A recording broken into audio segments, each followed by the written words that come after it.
Кутман барыңыздар кайымдар, менин каналыма куш келипсиздер.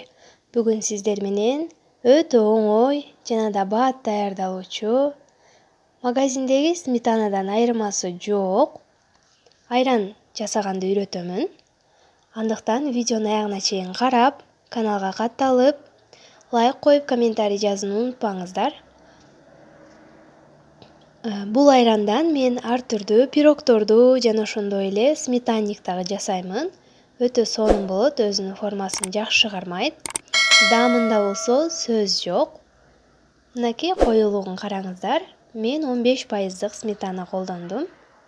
Ошол себептен ушундай болуп чыкты. Анда эмесе рецептке киришелик. Албетте бизге эң алгач сметана керектелет. Мен веселый молочниктин колдондум. Достор, мен сметананы челектеги сүткө аралаштырган жери видеого түшпөй калыптыр. Ошондуктан сиздер эң алгач сметананы аралаштырып аласыздар дагы, андан соң кичинекей өзүңүзгө ыңгайлуу идиштерге куюп аласыз. Сүтүбүздүн температурасы сөзсүз түрдө жылуу болуш керек.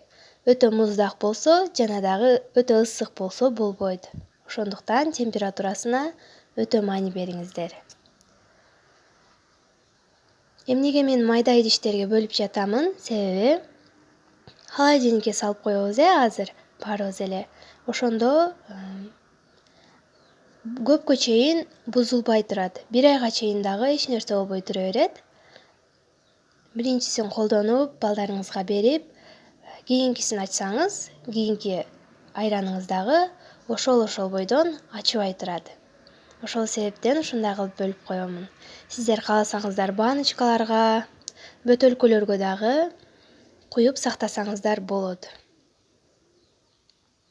Мынакей сметананы аралаштырып куюп алган соң, ушинтип ар идиштерге куюп коебуз.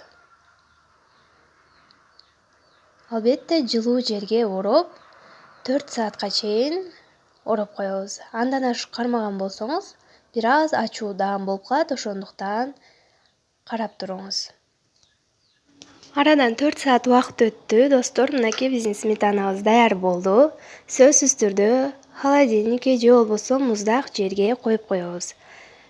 2 саатта мындан дагы коюу болуп калат. Андан соң балдарыңызга, чайга бере берсеңиз болот.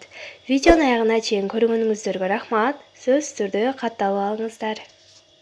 Алдыда жалаң гана пайдалуу рецепттер жана дагы мастер-класстар болот.